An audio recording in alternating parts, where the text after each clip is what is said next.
하나님께서 지난 1년 수개월 동안 저 같은 사람에게도 너무 많은 은혜를 덧입혀 주시고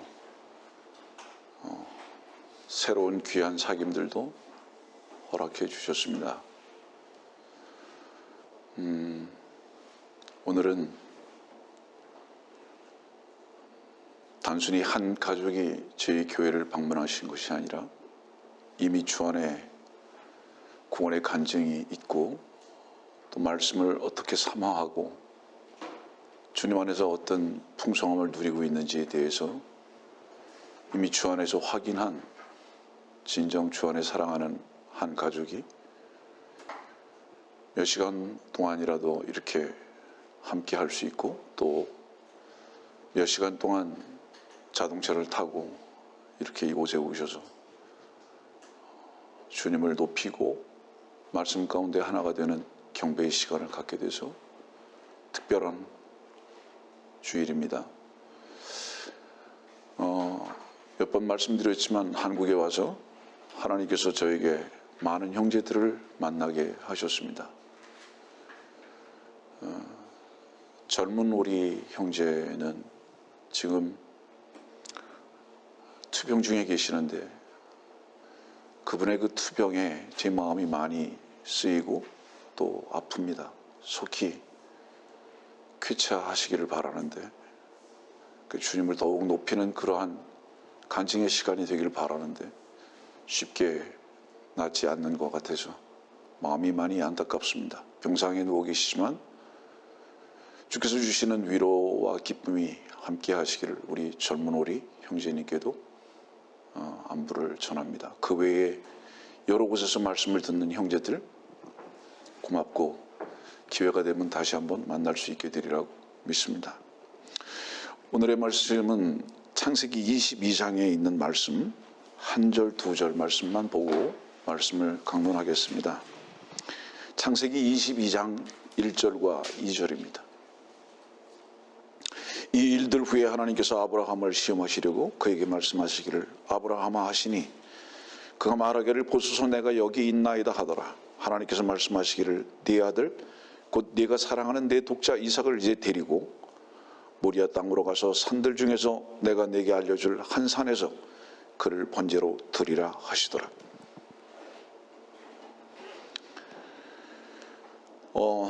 2절 말씀 보니까 산들 중에서 그랬습니다.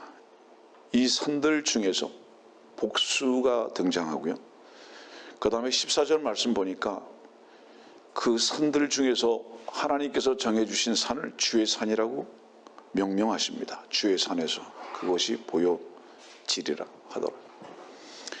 아침에 목사님과 잠깐 그런 교제를 했어요. 요단강이 얼마나 넓고 깊겠느냐고 또 갈보리산이 얼마나 높겠냐고 또 갈릴리 바다가 얼마나 크겠냐고.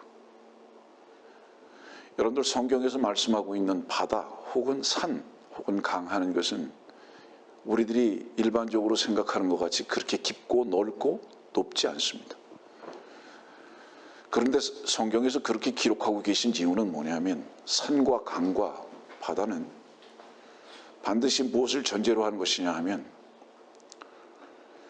죽어야만 하나님께 경배할 수도 있고 나아갈 수 있다는 것을 보여주시기 위해서 히브리 사람들은 작은 도랑도 강이라고 표현하고 작은 호수도 바다라고 표현하는 것입니다. 다시 말하면 반드시 그 물을 통과해서 침례를 받아야 새로운 길을 갈 수 있고 또 많은 산들이 있지만 그 산들 중에서 십자가의 그 갈보리의 산을 통과해야만 하나님께 경배할 수 있다는 것을 보여주시기 위해서 강 혹은 바다, 산 이렇게 표현하는 것은 그렇게 높거나 그렇게 깊거나 넓지 않음에도 그렇게 표현하고 계시다는 것을 여러분들 미리 아시기 바랍니다. 오늘의 말씀을 보면 번제라는 단어가 나오고 2절에 5절 말씀에 보면 경배라는 단어가 나옵니다. 여러분들 성경에서 경배라는 단어가 가장 많이 나오는 성경이 어딜까요? 요한복음 4장입니다. 경배가 무엇일까요?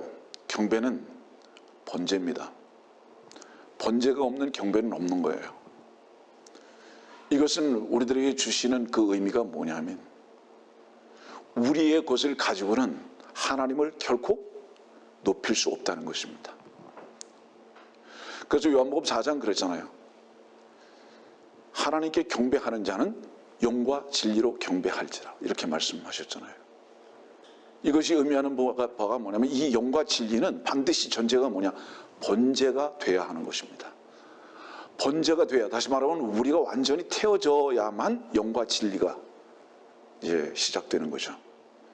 그래서 요한복음 4장은 경배를 계속 말씀하시는 이유가 뭐냐 하면 우리가 번제로 태워져야 할 것을 전제로 해서 말씀하시는 거예요. 이것이 개역성경에서는 신령과 진정이라고 말했죠. 그것은 우리가 태워지는 것이 아니라 우리를 애기서 하는 것입니다. 이것이 이제 마귀적 표현이죠. 다시 정의하면 진정한 진리와 영 안에서의 경배는 전제가 무엇이냐? 번제에 드려지는 거예요. 태워지는 것입니다.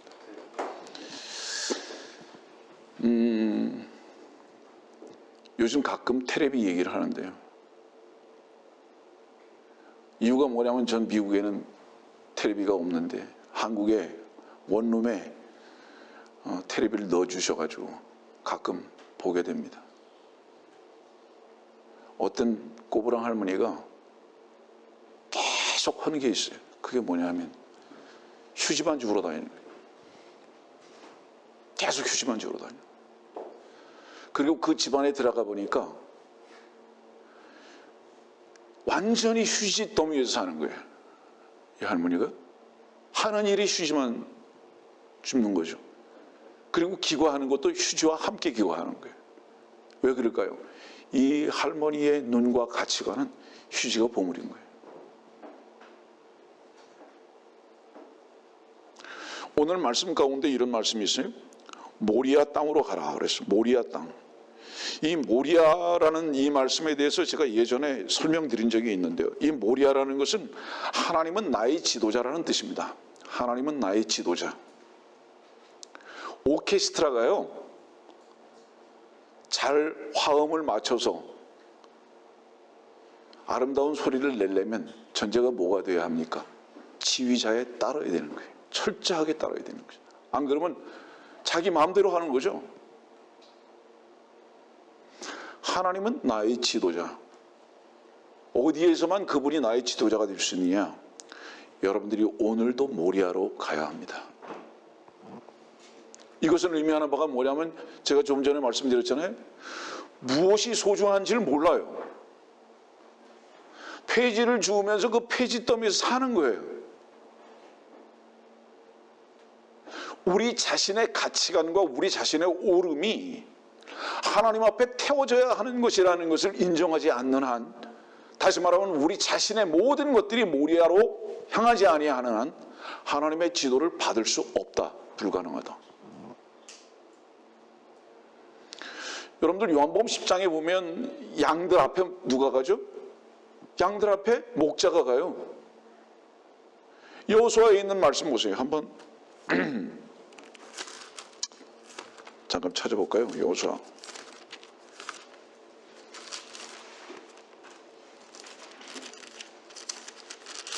여호수아 3장 14절입니다. 백성이 요단을 건너려고 그들의 장막을 떠나자 언약궤를 맨 제사장들이 백성 앞에 가서 궤를 맨 자들이 요단에 이르니 궤를 맨 제사장들의 발이 물가에 잠기자 요단은 추수 때 항상 온툭이 넘치기 때문이라.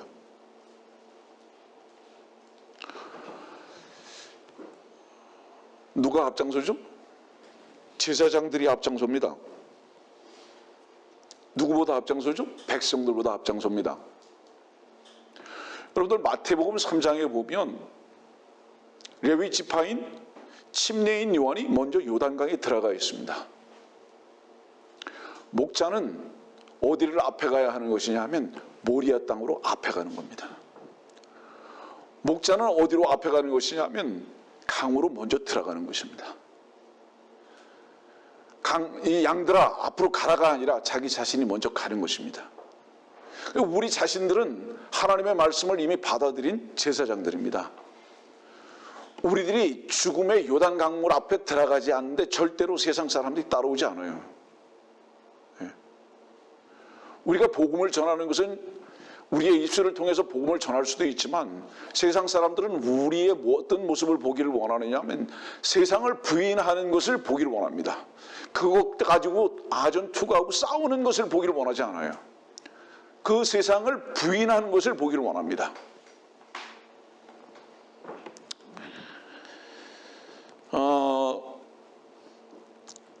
우리가 주의 제사장들이라면 먼저 가야 합니다. 근데 우리 앞에 가신 분이 누구죠?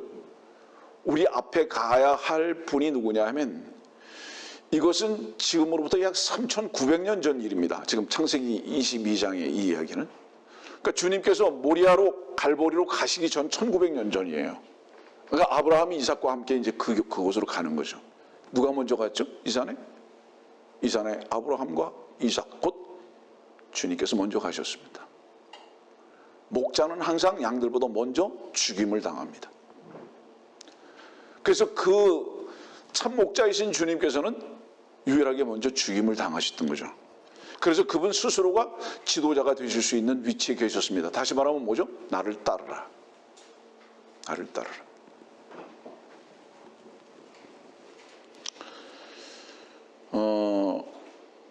그 후에 어떤 말씀이 있습니까? 여호와 이레라는 말씀이 있죠. 다시 본문 말씀으로 한번 가죠. 14절 아브라함이 그곳의 이름을 여호와 이레라 불렀더라. 그곳이 어디죠? 번제로 드렸던 바로 그 장소, 주의 산이죠.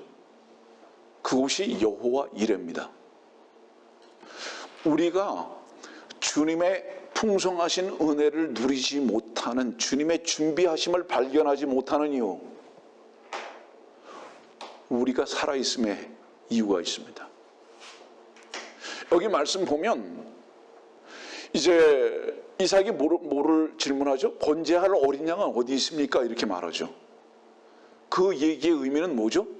나 대신 죽어야 할 양이 어디 있습니까? 나는 마땅히 지금 이 칼에 배임을 당하고 저 불 위에 올라져서 타져야 할 존재이기는 분명하지만은 나 대신 칼을 맞고 피를 흘리고 태워져야 할 양은 어디 있습니까? 절제절명의 위기에 있는 거예요. 내 자신은 정말로 이렇게 저주받아 불에 타져야 할 마땅한 존재라는 것을 발견했을 때 하나님 앞에 무엇을 질문하게 됩니까? 어린 양은 어디 있습니까? 이렇게 질문하게 되죠. 우리가 죽으신 주님, 우리 죄를 위해서 대신 죽으신 그 주님을 목도하지 못하는 이유는 뭐냐 하면 우리 마음 가운데 죽어야 할 이유를 갖지 못해요. 절절함이 없어요, 우리들에게. 지금 이 위기를 발휘해요, 지금. 이삭이. 여러분들은 아무나 번제합니까? 아무나 불에 태워 죽냐고요? 아니잖아요. 마땅히 죽어야 할 존재라고 여기니까 지금 간 거 아닙니까? 이삭의 순종 아름답습니다. 그러나 이삭이 왜 순종했는지 아세요? 나는 마땅히 불에 타서 죽어야 할 존재라는 것을 먼저 마음 가운데 받아들인 거예요. 그것을 받아들인 사람들은 반드시 무엇이 질문이 되는지 아십니까? 어린 양은 어디 있습니까? 이렇게 질문하는 거죠. 그 다음에 그 질문과 함께 어떤 답변이 옵니까? 이제 실제로 그 양을 목도할 수 있는 곳으로 주님께서는 데리고 가십니다. 여기 있다. 그때에 우리들이 공이 간증하는 게 뭐예요? 여호와 이레. 하나님께서 친히 나의 모든 준비가 되셨구나. 이거 이제 아는 거죠. 하나님께서 친히 나의 모든 준비가 되셨구나. 하나님께서 나를 위해서 대신 저주만 되신 것이 아니라 하나님께서 나에게 사랑을 덧입혀 주셨구나. 이걸 동시에 알게 돼요. 우리가 여호와 이레, 하나님의 준비하심을 발견하지 못하는 이유, 여러분들 그 증거 중에 하나가 뭔지 아세요? 만족하지 못해요. 감사가 없어요. 은혜가 뭔지는 몰라요. 저는 오늘 감히 이렇게 말합니다. 주님의 은혜를 현재적으로 맛보고 있는 분이 계십니까? 그 사람은요, 지난주 설교와 같이 주 안에 있기 때문에 항상 기뻐할 겁니다. 기쁨은 저주와 원망과 다툼과 공유되지 않습니다. 기쁨은 저주와 원망과 다툼이 다 사라지고 난 다음에 나타나는 반응입니다. 지금 주 안에서 기뻐하고 있다면 현재적으로 그분만을 높일 것입니다. 그러면 그 사람은 이미 자기 자신을 번제물로 드린 게 확실합니다. 여호와 이레인 하나님으로부터 받은 은혜가 넘칠 수밖에 없는 현장에 사는 거예요.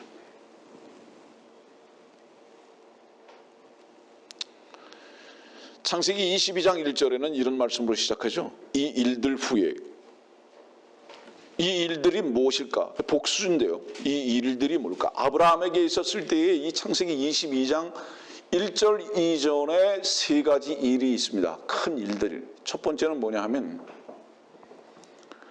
부모와 친척과 아비집을 떠나는 겁니다.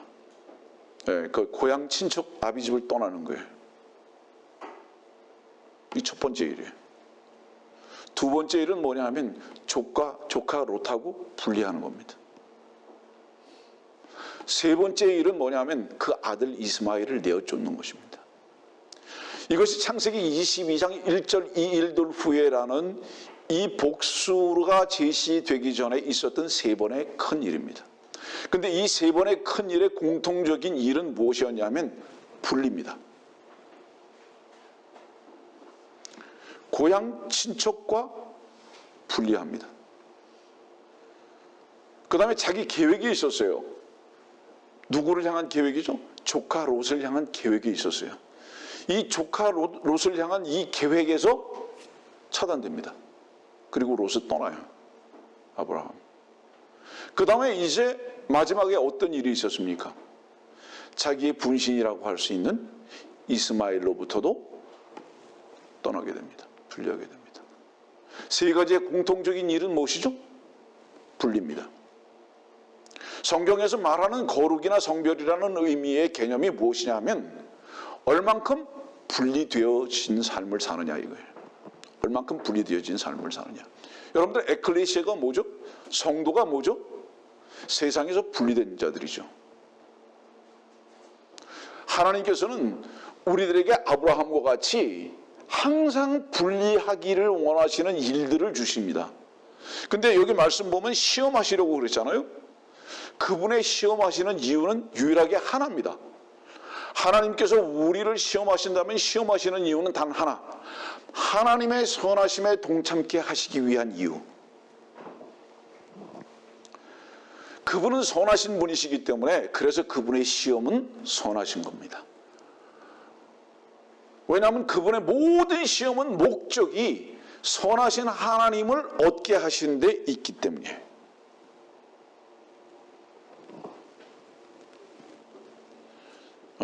성경에서 자기라는 단어가 가장 먼저 어디서 제시되는지 아세요? 보통 요즘 연인들이 자기야 보통 그렇게 말들 많이 하잖아요. 이 창세기 2장이 제일 먼저 등장하고 있거든요. 거기 보면 무슨 말씀하고 있는지 아세요? 네. 자기 부모를 떠나 이렇게 자기 아내와 결합하리니 이제 뭐를 얘기해요? 자기가 바뀌었어요. 결혼하기 전까지는 자기가 부모였는데 이제 결혼하고 나니까 아내가 자기가 됐어요. 그 자기라는 것은 그를 말하는 것 같기도 하지만 사실은 엄격한 의미로 볼 때는 뭐예요? 공동의 운명체입니다. 하나 되는 것입니다. 하나님께서는 우리를 어디서부터 떠나서 어디로 하나 되게 하기를 원하십니다. 그래서 종종 말하지만 하나님의 다른 이름이 뭐라고 그랬죠? 분리하시는 하나님, 나누시는 하나님. 아까 우리 요한복음 4장에 개역성경의 잘못된 부분을 잠깐 말했습니다. 신령과 진정. 저는 쓰레기를 말하면서 이 얘기를 좀 덧붙이려고 합니다. 쓰레기는 태워버리면 되죠. 그리고 쓰레기는 그 할머니를 죽음으로 데려가지는 않았을 겁니다. 그러나 잘못된 교리와 잘못된 성경은 그 사람을 쓰레기로 데리고 갈 겁니다. 아니, 그 사람을 어쩌면 불로 데려갈지도 모릅니다. 저는 여러분들을 인도할 자격이 없습니다. 무슨 얘기냐면 전 세상적인 경험도 많지 아니하고 돈 버는 재주는 더욱 없습니다. 그러나 만일에 제가 여러분들의 지도자가 될 수 있다면 그 이유는 뭐냐 하면 제가 주님을 따르는 동안에서입니다. 여러분들에게 항상 경계하지만은 오늘도 두려운 마음으로 여러분들에게 경계하는 것은 뭐냐 하면 혹여 사람인 저를 기대하거나 본다면 여러분들은 100% 실패할 것입니다. 그리고 100% 실족할 것입니다. 늘 경계하는 마음으로 여러분들에게 당부드리지만은 제 입에서 나오는 하나님의 말씀이라고 분명히 믿어지는 것 외에는 결코 청정하거나 따르지 마십시오. 그것은 여러분들을 망하게 하는 것이기 때문입니다. 그러나 제가 여러분들의 지도자가 될 수 있다면 제가 지도자이신 주님을 따르는 동안에 그렇습니다. 이 말씀을 왜 드리냐 하면 다른 것은 몰라도 하나님의 말씀에 따른 제시나 인도함에 대해서는 저는 실패하고 싶지 않습니다. 그 부분에서만큼. 그래서 하나님의 말씀을 가지고 여러분들을 가리키거나 이끄는 부분 앞에서는 정말로 바른 길로 이끌기로 합니다. 그 부분 앞에서만큼. 그런 지도자가 옆에 있음에도 불구하고 만일에 하나님의 말씀을 질문하지 않는다면 어떻게 하겠어요? 할 수 없죠. 그건 어리석음입니다. 그리고 그 사람은 교만한 사람입니다. 자, 여러분들 보세요. 십자가는 언제 처음으로 제시되고 있죠? 십자가는 마태복음 26장에 처음 제시되고 있다가 27장으로 넘어가서 십자가에 주님이 실제로 죽으시고요. 마태복음 28장에 이제 많은 민족이 나옵니다. 이 말씀을 왜 드리는지 아세요? 성경은 절대로 십자가가 중심이 아니에요. 요한계시록도 십자가를 중심으로 해서 풀으려고 그러면 문제가 생기는 겁니다. 요한계시록을 십자가를 중심으로 풀려고 하는 사람들이 있어요.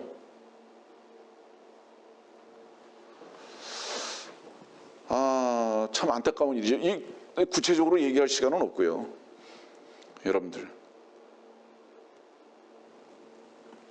언제 그 부분 앞에서도 여러분들에게 좀 더 자세하게 드릴 말씀이 있으리라고 생각합니다. 아까 그 세 가지 일들을 얘기했는데요. 마지막 부분을 한번 잠깐 다루겠습니다. 창세기 17장 18절이에요.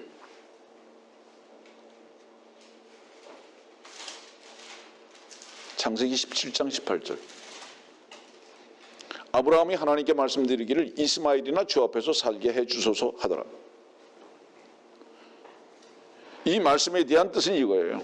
하나님, 저는 제 최선을 다하고 제 양심껏 살면서 하나님께서 내게 기대하신 그 육신적인 그 열정을 가지고 하나님을 섬기겠습니다. 다시 말하면 요한복음 4장에 있는 말씀에 따르면 뭐죠? 신령과 진정으로 하나님 섬길 테니까요. 저를 한번 기대해 봐주세요. 지금 이 말이에요. 왜냐하면 성경에서 이 이스마엘과 하갈은 율법을 가리키고 있고 육신의 최선을 가리키고 있기 때문이거든요. 지금 아브라함이 그렇게 얘기하고 있어요.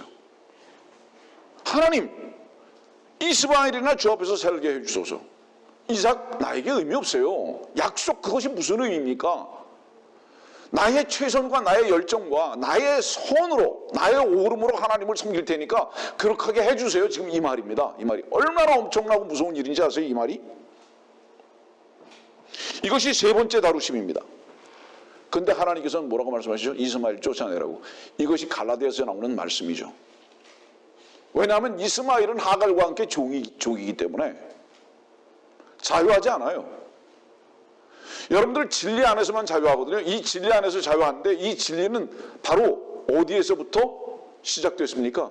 주님이 죽고 다시 사심에서부터 시작된 거예요. 이 진리는. 그러면 이 이스마엘과 하갈이 먼저 죽어야 돼요. 그렇지 않으면 진리의 자유함은 없는 거예요. 사람들은요, 아침에 일어나서 저녁에 잠잘 때까지 어디에 딱 붙들려 있는지 아세요? 착하게 살아야지, 선하게 살아야지, 실수하지 말아야지, 절대로 하나님 앞에나 내 양심에서 죄 짓지 말아야지. 목표 설정은 바르게 해놨는지는 모르지만은 그 목표 설정이 어디서부터 됐느냐 하면 선악을 알게 하는 나무의 실과에서부터 잘못된 목표 설정이 모든 사람들에게 딱 이렇게 아주 세워져 버렸어요. 고정적으로. 그래서 이것을 목표로 하고 살았다 이 말이에요. 그래서 그 최선을 가지고 사는 것이 옳은 것인지 알아요. 그것이 하나님 앞에서 인정받는 것인지 알기 때문에 아브라함도 그렇게 말한 거예요. 이스마엘이나 주 앞에서 살게 해주소서.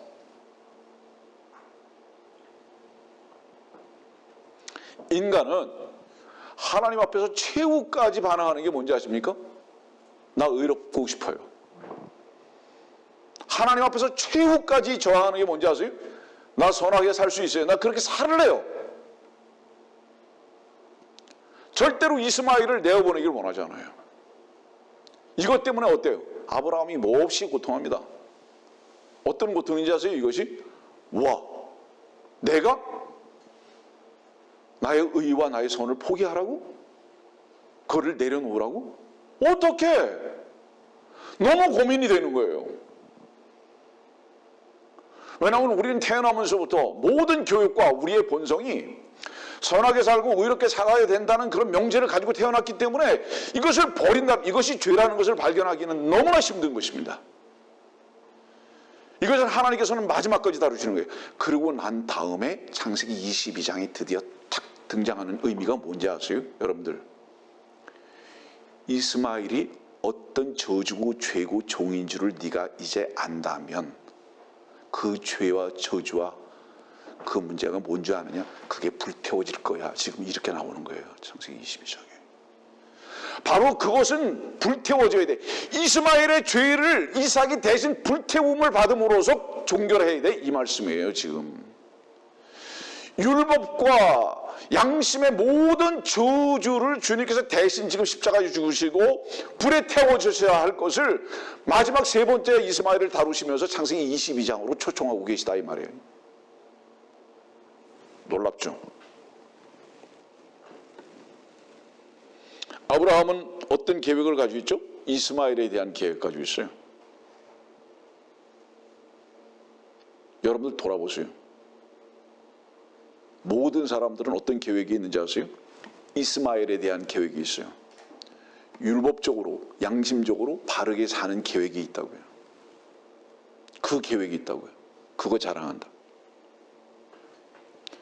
그 다음에 이 세 가지 일들이 지나가고 난 다음에 이 일들 후에 이제 다시 2절 다시 2절 이 일들 후에 그 이 일들 후에라는 그 후에가 뭐죠?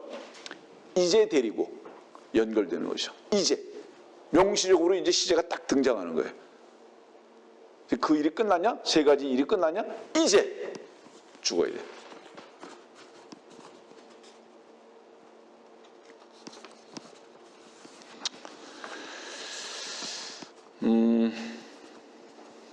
모리아 땅은 갈보리인 것은 분명하지만 성경에 갈보리라고 적시되어 있지는 않습니다. 우리는 순종할 수 있는 자들이 아닙니다. 누구도 순종 못해요. 다만 우리는 순종을 온전히 이루신 히브리서 10장이죠. 순종하기 위해서 오셔서 그 순종을 온전히 이루신 주님께 우리 자신을 의탁할 뿐입니다. 우리는 순종하려고 하는 몸부림은 칠 수 있어요. 그러나 하나님께서는 그 몸부림을 순종이라고 받아들이시는 것이 아니라 어떻게 그걸 평가하시는지 아세요? 위선이라고 평가하시는 거예요. 진정한 순종은 그의 아들만 하셨던 것입니다. 그래서 하나님께서 우리들에게 요구하시는 그 순종을 우리들이 참으로 하기를 원하신다면 우리 안에 주로 이미 계신 주님께 우리 자신을 의탁하는 것 외에는 아무것도 없습니다.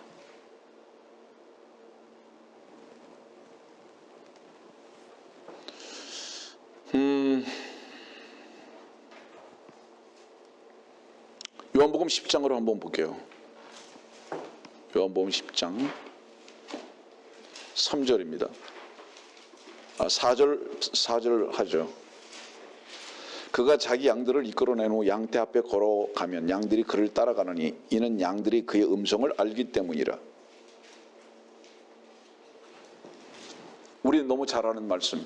믿음은 들음에서 나죠? 믿음은 들음에서 나죠. 듣지 않고 믿음은 불가능하다. 역순. 그죠? 맞죠? 근데 문제는 이 음성이 들리질 않아요. 이 음성은 이 귀로 듣는 게 아니잖아요. 지금 여러분들이 하나님의 말씀을 설교를 통해서 듣고는 있지만 최종적으로 이 설교가 여러분들의 어디에 와서 들려져야 하는지 아세요? 여러분들의 마음에 와서 들려져야 돼요. 그러기 전에는 하나님의 음성 듣는 게 아니에요. 믿음은 들으면서 나죠.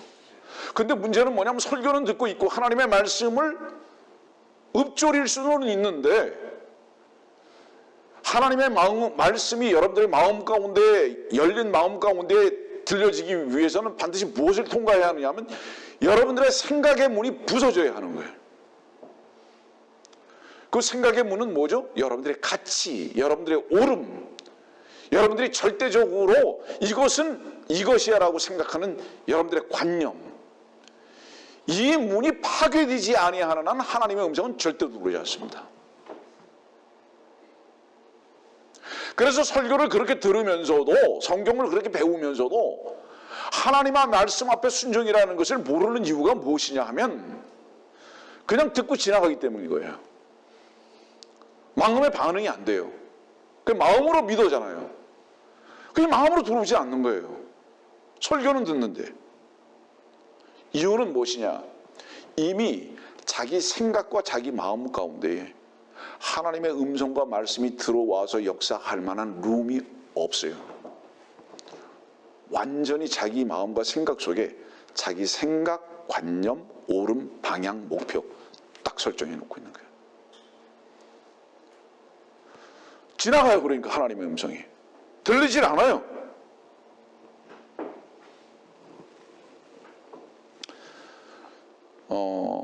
종교인들은 어떤 음성만을 듣기를 원하는지 아세요? 하나님께서 내게 도움이 될 것 같은 것만 듣기를 원하십니다. 다른 면에서 정의할게요. 하나님께서 아브라함에게 모리아 땅으로 가라 그랬습니다. 이 음성을 아브라함은 어떻게 들을 수 있었을까요? 분명히 예민했습니다. 왜 예민했을까요? 세 가지의 일을 지내면서 예민한 것을 깨우고 있었던 거예요, 지금 아브라함. 그러니까 어때요? 아브라함이 뭐라 그래요? 내가 여기 있나이다. 들었죠? 거기에 대한 반응이죠. 그 다음에 그 반응이 어떻게 하죠? 발걸음을 떼죠. 여러분들이 주의 음성을 설교라는 것을 통해서가 아니라 여러분들의 마음에서 정말로 그 음성을 들었다면 반드시 어때는 거예요? 주의 말씀을 따라 순종할 수 있는 발걸음이 띄어진다. 그것은 억지로가 아니다. 왜냐하면 주인의 음성을 듣는 것은 반드시 종의 반응에 따라서 들려지는 것이기 때문에 그렇다. 우리의 완악한 생각과 완악한 마음이 주님의 음성을 듣지 아니하고 순종할 마음을 차단시켜 버립니다. 사람들은 그렇게 질문하잖아요. 주님의 뜻이 뭐냐고. 주님의 뜻이 뭘까? 이렇게 질문하거든요.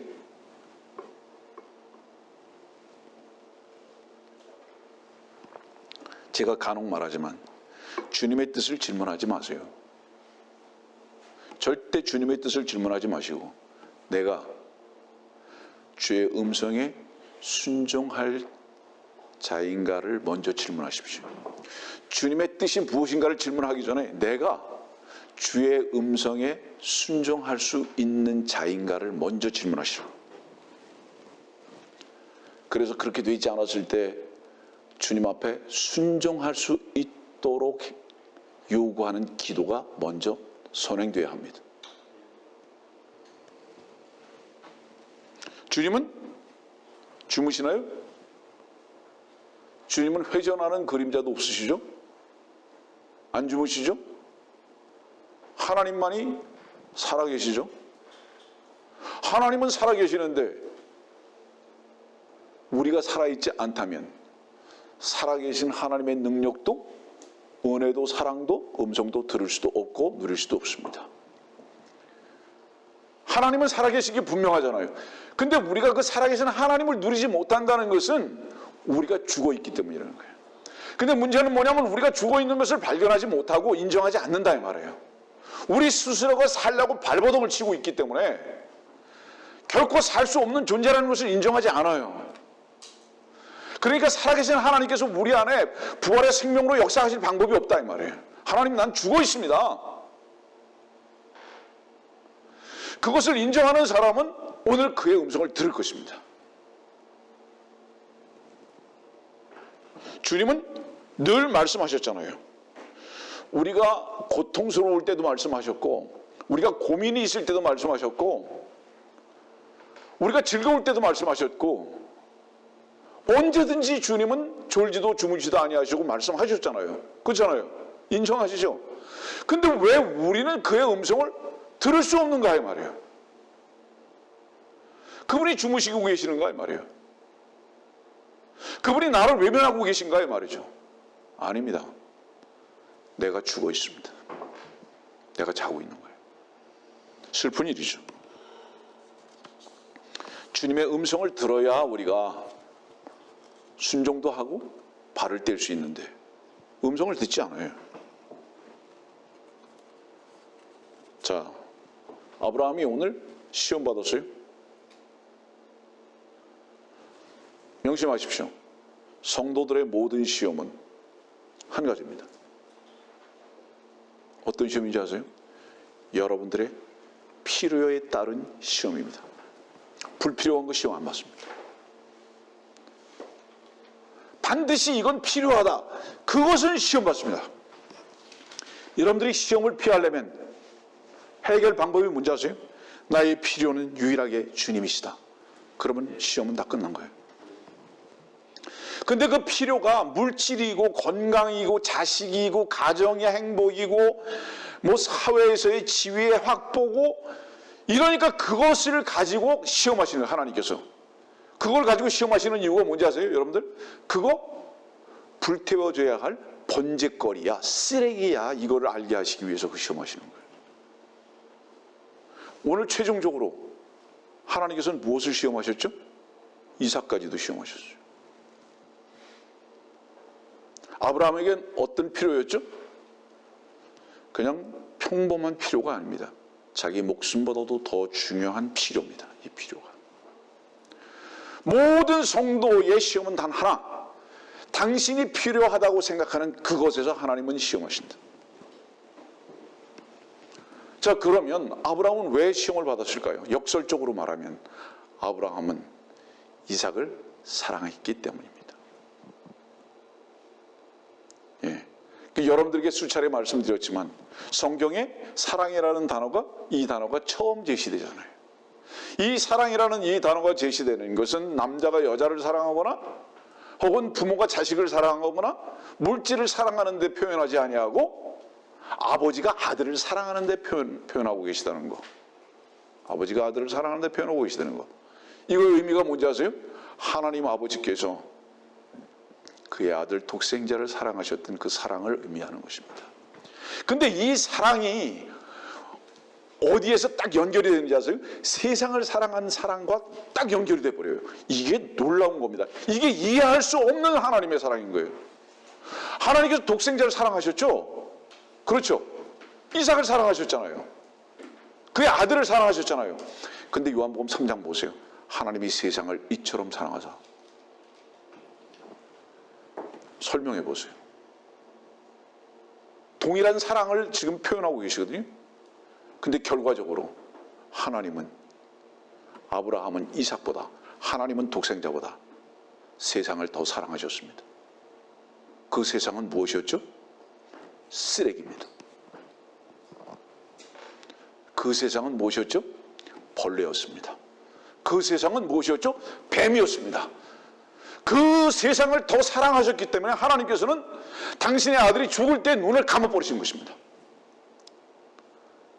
이 사랑을 우리가 알 수 있는 자들인가 이 말이죠.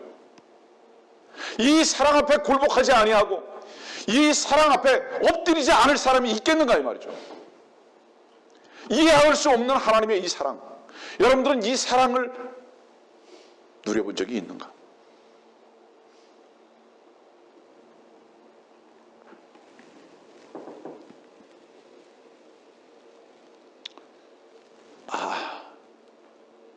언제나 하나님의 이 사랑을 우리가 생각할 때면 벅차오를 수밖에 없죠. 다니엘의 시험이죠. 풀무불 속에서의 시험만 있었는지 아십니까? 사자굴 속에서도 이 시험도 있었죠. 두 가지의 다른 점이 뭔지 아세요? 태워버려야 할 것만 시험받지 않으셨어요. 하나님께서 그에게 어떤 능력이라는 것도 입증하실 수 있는 그런 시간도 필요하셨어요. 하나님께서는. 이것이 의미하는 바가 뭔지 아세요? 여러분들 시험거리가 있습니까? 불에 태워져야 할 것으로 인해서 고통할 수 있습니다. 번민할 수 있습니다. 다 끝난 것 같고 망한 것 같이 느껴질 때도 있습니다. 다니엘과 같이. 그러나 하나님은 반드시 그 시험으로 끝이지 아니하시고 하나님의 능력의 손길을 우리들에게 펼치기도 하십니다. 끝! 내 손이 너를 사랑으로 보듬을 것이다. 여호와 이레를 보질 못해요. 여러분들이요, 실패는 기억하는데 하나님께서 우리의 모든 능력이 되시고 우리를 강하게 하시고 이렇게 세우신 것을 누리지 못하고 있다면 당신은 지금 마귀에게 속고 있는 것입니다. 왜 당신을 시험하게 하시고 왜 당신을 실패하게 하셨는지 아십니까? 거기에 머무르려고? 아닙니다. 지난 날을 돌아보지 마세요. 지난 날을 돌아보는 사람은 절대로 주님을 보는 것이 아닙니다. 우리가 태워져야 할 그 지난 날들은 전부 새롭게 하게 하시기 위한 수단이셨습니다. 우리를 불에다 집어넣었다면 정금같이 나오게 하시기 위한 데 있었다. 이 목표가. 그런데 아직도 불 속에 있기 때문에 실패만을 생각하고 있다면 얼마나 어리석은 자들인가 이 말이에요.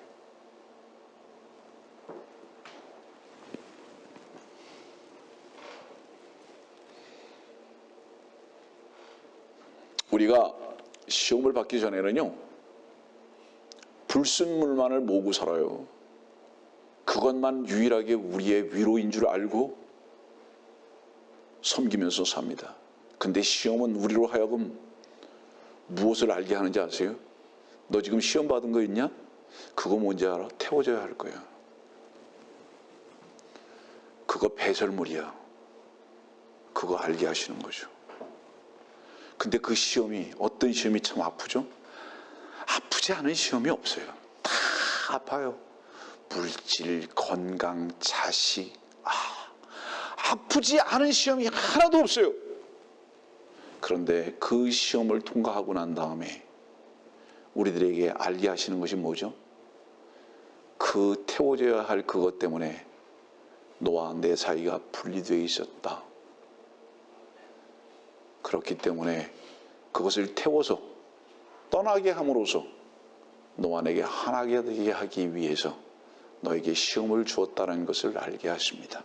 그래서 우리의 고통이, 우리의 절망이, 우리의 좌절이 주님과 하나 되게 하시는 곳으로 나아가는 놀라운 은혜의 자리인 것을 또한 우리가 알게 됩니다. 여러분들 지금 영적 싸움의 상태예요. 영적 싸움의 상태에 있는 자들은 가장 무서운 목표가 뭔지 아세요? 편안함입니다. 그것은 무엇을 의미하는지 아세요? 저 싸우지 않고 자겠어요. 이런 얘기예요. 영적 싸움을 하는 사람들은 잘 때도 워커를, 군화를 벗지 않습니다. 영적 싸움을 하는 자들은 잘 때에도 그 총을 가슴에 얹어놓고 자는 거예요. 여러분들이요, 우리가 영적 싸움을 하는 성도들이죠. 근데 여러분들의 목표, 저의 목표는 혹시 편안함 아닙니까? 자겠다고 목표 설정을 했죠. 그러면 주님 혼자만 싸우십시오. 우린 자겠습니다. 얼마나 어리석은 자들인지요. 에베소서에 있는 말씀대로 전신갑주를 입었다고 말하면서, 전신갑주 왜 입습니까? 싸우려고 입죠 지금. 근데 사실은 어때요? 처음부터 편안함만 입고 있어요. 자리에 다 누웠어요. 불화살이 와서 그냥 쏘면 다 맞는 거예요. 스스로 질문해 보십시오. 주 안에서 이기길 원하십니까? 이기길 원하시죠? 이기려면 반드시 전제 싸워야 합니다. 싸우지 않고는 절대로 승리 없습니다. 근데 우리가 편안함을 목표로 삼았다면 이 얼마나 어리석은 목표 설정인가 이 말이에요. 이삭은 하나님께서 약속으로 주신 아들이죠. 맞죠? 근데 이 아들을 하나님께서 불에 태우랍니다. 이 모순을 잠깐 생각해 보겠어요. 창세기 4장 8절. 창세기 4장 8절.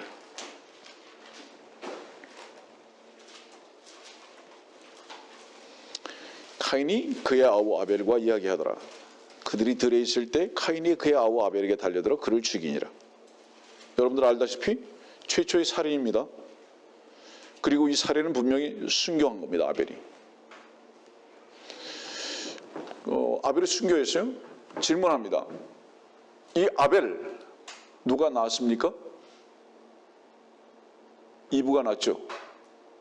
창세기 3장 15절은 뭐라고 말씀하시죠? 네 씨와 그녀의 씨 사이에 적이를 두리니. 이렇게 말씀하고 있잖아요. 그럼 최초의 적이가 나타난 겁니다. 이게 지금 어떤 최초의 적이가 나타났느냐?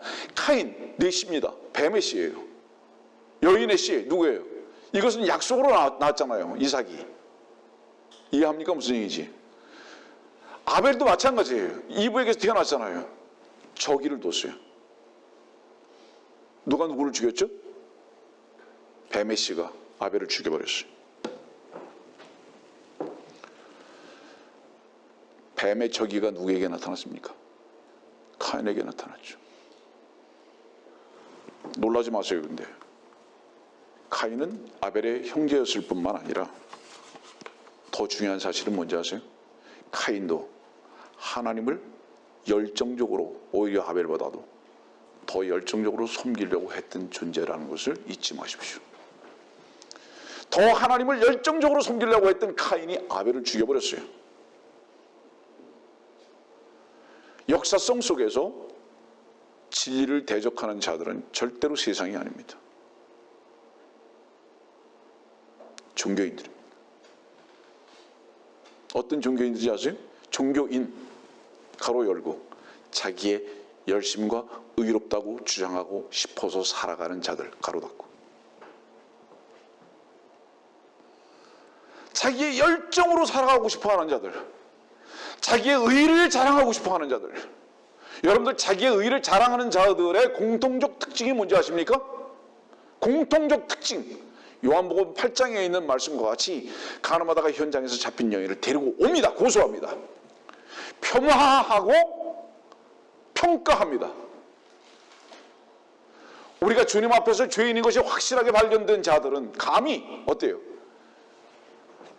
내가 죽어야 할 존재인데 누구를 불 속에다 집어넣습니까? 내가 반드시 죽어야 할 존재인데 누구를 저울 위에다 올려놓을 수 있습니까?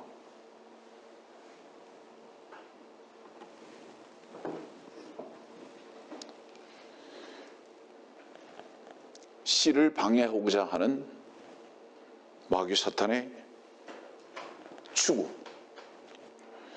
여러분들 아브라함과 사라가 이집트 내려갔죠? 누구 만났죠? 아비멜렉 만났죠? 아비멜렉은 흑인입니다. 함족이에요. 함족 아비멜렉을 만났는데 이 아비멜렉이 사라를 취하려고 했죠. 하나님께서 못하게 하셨습니다. 만일에 사라가 아비멜렉의 자식을 낳았다면 뭐를 낳았을까요? 표범을 낳았을 거예요. 그게 무슨 얘기냐면 이디오피아인들, 이 표범의 피부를 바꿀 수 있느냐, 이 말씀의 의미가 뭐죠? 유나이티드죠. 연합된 거죠. 피가 섞인 거죠. 그러면 사라는 분명히 어때요? 셈의 피죠. 근데 아비멜렉은 함의 피예요. 섞이면 됩니까? 안 됩니까? 안 되죠. 하나님께서 뭐 어때요? 여자의 씨에게서 순수의 혈통을 가지고 태어나야 할 것을 아셨기 때문에 합쳐지지 못하게 했죠. 이유가 뭔지 아세요, 여러분들? 문화와 언어와 인종을 하나로 만들 수 있는 유나이티드의 유일한 키, 뭔지 아세요? 다른 종족들과의 결혼입니다. 흑인과 결혼하고 백인과 결혼하고 하면 어때요? 그러면 완전히 하나가 됩니다. 문화도 하나가 되고요, 언어도 하나가 되고요, 피도 하나가 돼버립니다. 이스라엘 사람들 무슨 언어를 썼죠? 히브리 언어 썼죠. 이 말씀 여러분들에게 지금 말씀드리는 이유가 뭔지 아세요? 주 안에서의 만남이 아닌 것은요, 정말로 하면 안 됩니다. 히브리어를 들을 수가 없어요. 히브리어를 알아들을 수 없다는 얘기는 무슨 얘기죠? 하나님의 음성 알아들을 수 없어요. 하나님의 음성을 알아듣지 못하면 각각 다른 길로 갈 수밖에 없는 거예요. 그러면 소가 멍에를 같이 맸는데 다른 쪽에서 오라고 그러는데 그럼 찢어질 수밖에 더 있겠습니까? 갈등이 있죠. 그런데 만일에 히브리어를 쓰는 사람이 다른 언어를 쓰는 사람과 함께 가고자 한다면 이제 문제는 어떻게 되는 거예요? 이제 그러면 그 결혼은 마귀적이라는 뜻이죠. 이것은 의미하는 바가 뭔지 아세요, 여러분들? 색깔만을 말하는 것이 아니라 언어도 한 언어 속에서 결혼해야 한다는 것을 말하는 거예요. 영적으로는 한 음성을 들을 수 있어야 한다는 의미죠. 지금 어때요? 피가 섞여지는 건 너무 가볍죠.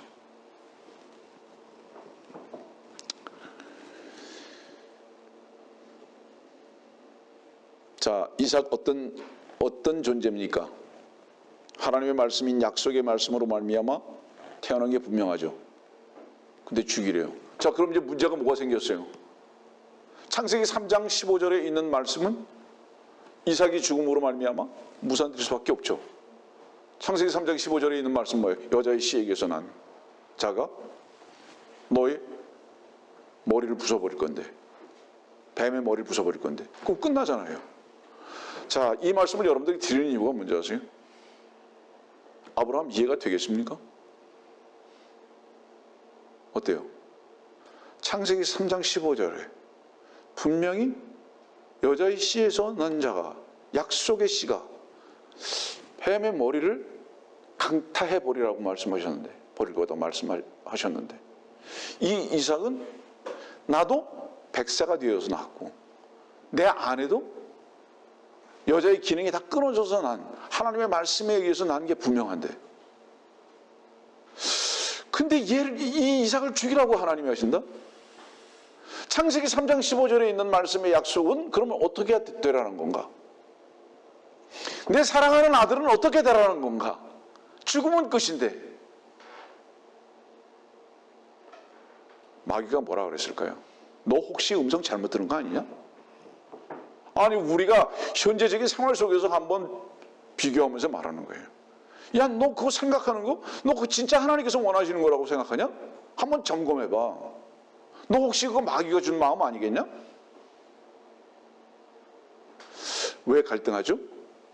자기의 이익과 연관되어져서, 자기의 이해와 연관되어져서 하나님의 말씀에 대해서 자꾸 질문을 하죠. 참으로 하나님께서 그렇게 하셨을까? 성경에는 그렇게 돼 있지 않는데, 창세기 3장 15절은 그렇게 안 돼 있는데, 진짜 하나님께서 그렇게 하셨을까?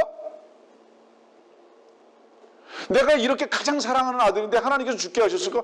여러분들 보세요. 나중에 여러분들 혹시 알려드리겠지만 에레미야 말씀 보면은요. 자, 질문. 하나님께서 자녀들을 불에 태워 죽여서 제사 지내라고 말씀하셨어요? 아니죠. 그거 하나님께서 금하시는 거예요. 하나님께서 금하시는데 아브라함한테 지금 아들을 갖다 불에 태워 죽이라고 그래요. 하나님 변덕쟁이죠. 이성적으로 생각했을 때, 제가 말할 때 이해가 안 되는 거예요. 이 하나님.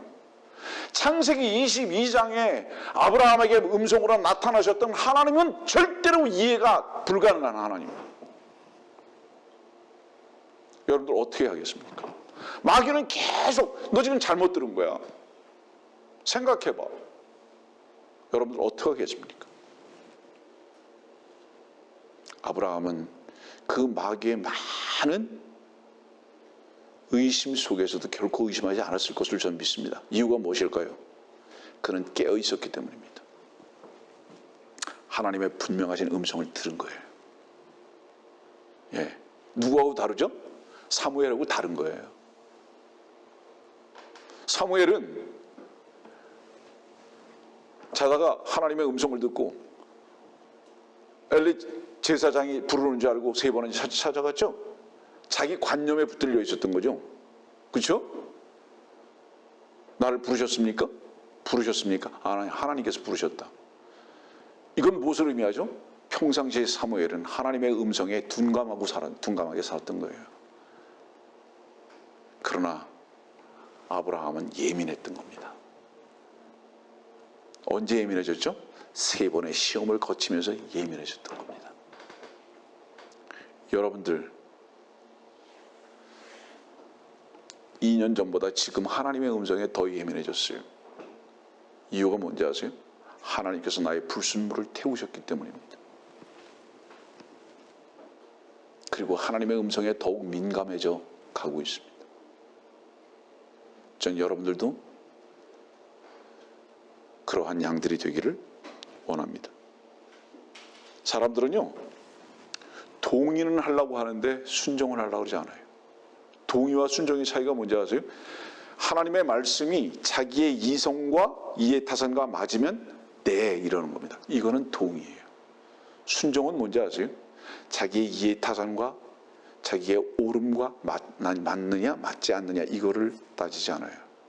하나님의 말씀은 절대적인 거예요. 바로 그것이 순종입니다. 그런데 많은 사람들이 순종과 동의의 차이를 모릅니다. 여러분들 남편에게 복종하라. 너희 남편에게 복종하라.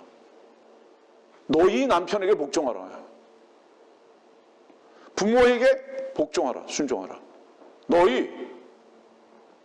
왜 자꾸 제가 너희라고 그러는지 아세요? 여러분들의 마음을 생각하고 여러분들 실질적인 남편이 여러분들의 권위이기 때문에 그렇다 이거예요.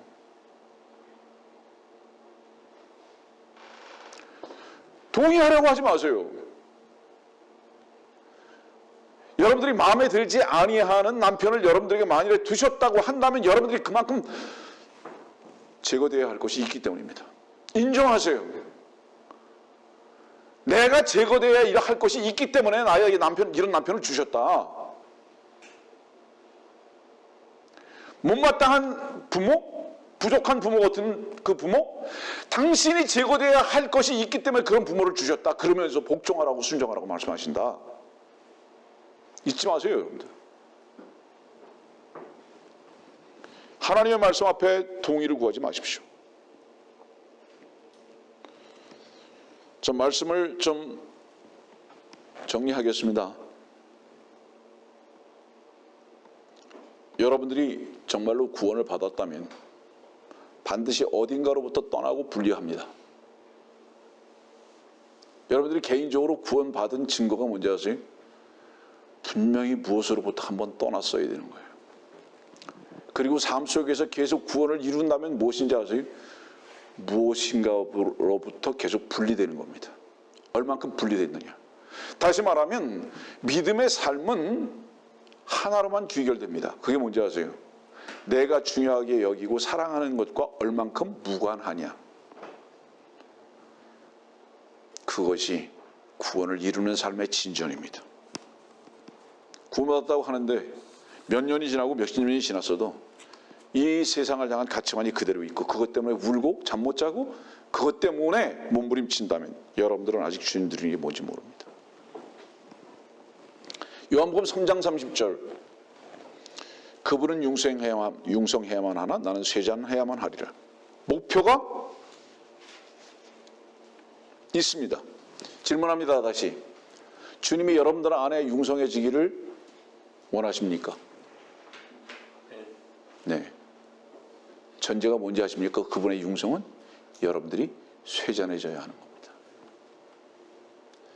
여러분들 자신이 부인되어지지 아니하고 쇠잔해지지 않은데 주님의 융성은 절대로 불가능합니다.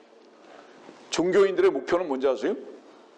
이 요한복음 3장 30절은 왜는데 주님도 성공하고 나도 성공하는 거. 그게 종교인들의 목표입니다. 주님, 네, 주님 성공 나는 원합니다. 근데 나도 성공하기를 원합니다.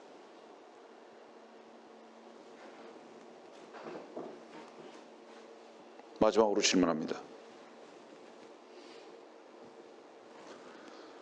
정말로 주님이 성공하기를 원한다면 반드시 여러분들은 죽어야 합니다. 여러분들이 쇠잔해지지 아니하는 주님의 성공은 없습니다. 그건 불가능합니다. 한마디로 해서 여러분들의 삶 속에서 주님이 융성해지지 않는다면 그 이유는 뭐냐? 여러분들이 죽지 않았다는 뜻입니다.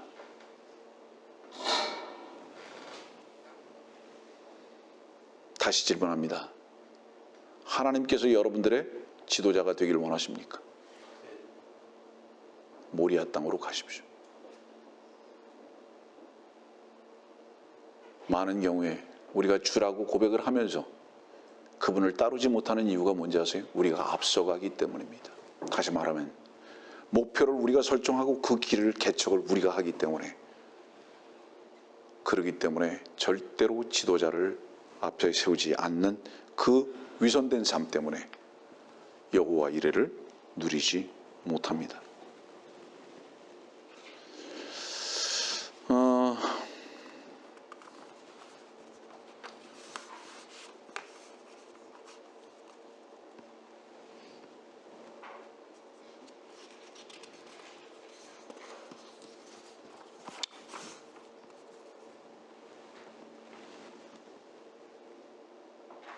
마가복음 4장 17절 말씀.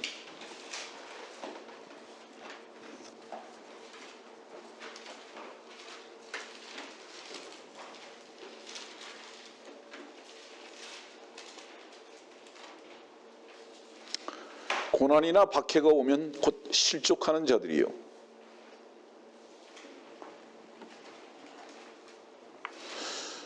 여러분들 고난이나 박해가 왜 옵니까? 뿌려진 씨가 더 크게 되어서 열매를 맺게 하기 위해서. 그게 오는 거예요. 다시 말하면 하나님의 선과 의를 이루기 위해서 이게 오는 거예요. 우리들의 문제가 뭔지 아세요? 공통적으로 모든 사람들의 문제는 망할까 봐 걱정하는 거예요. 사업이 망할까 봐, 내가 망할까 봐, 한 가지예요. 망할까 봐 걱정하는 거. 어쨌든 이게 얼마나 주님의 융성하심에 역행하는 겁니까? 저는 오늘 여러분들에게 이 말씀을 선정하고 드리는 이유는 단 하나밖에 없어요. 우리가 지도자가 되지 말아라. 우리의 지도자는 하나님이셔야 한다. 그분이 우리의 주라고 고백했는데도 왜 우리가 앞에 서 있는가? 앞에 서 있는 우리를 모리아 땅으로 가지 아니하는 한 절대로 주님은 우리의 지도자가 되실 수 없다라는 그 말씀을 드리려고 하는 겁니다.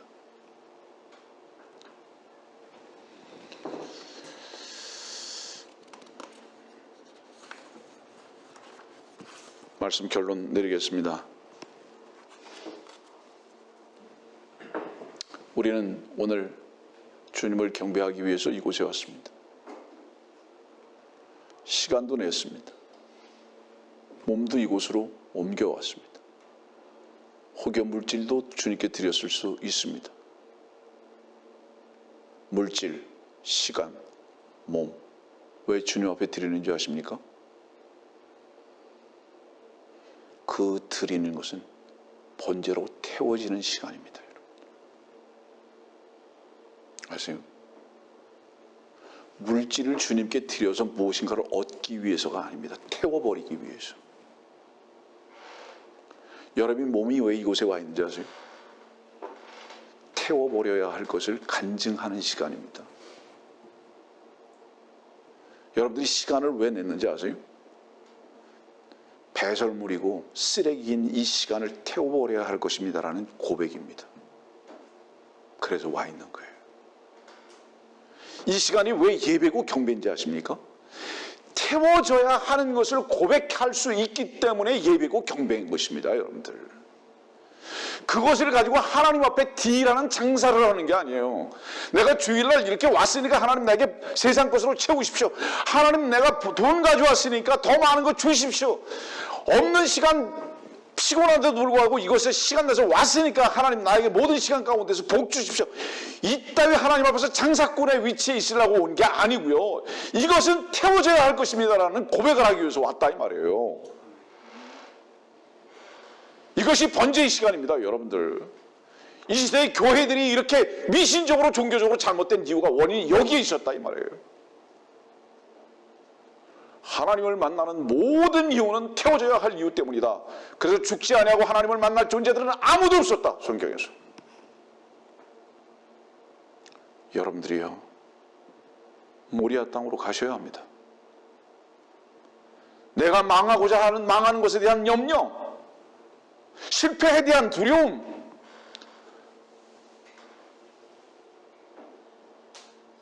내가 가치라고 느껴지는 그 모든 것들 다 모리아 산에서 태워진 것 같이 태워져서